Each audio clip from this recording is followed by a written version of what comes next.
We are given a linked list and we have to reverse this linked list. How we can do that? We'll just set previous as null, as you can see here, and then the current is our head.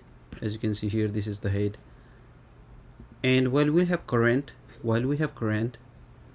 and we set temp to current.next, okay, and then we set current's next to be previous, as you can see here, and the previous is set to current, which is set here. Okay, the previous is here now, and the current is set to temp, which is this one, and we repeat the process, and finally we will get a reverse linked list like this, which is defined in the code here. We set previous to none, current to head. While we have current, temp is set to current.next. Current.next is previous, okay, and then previous is set to this current one, and then the current is set to the next node, and we repeat the process until we reverse the linked list.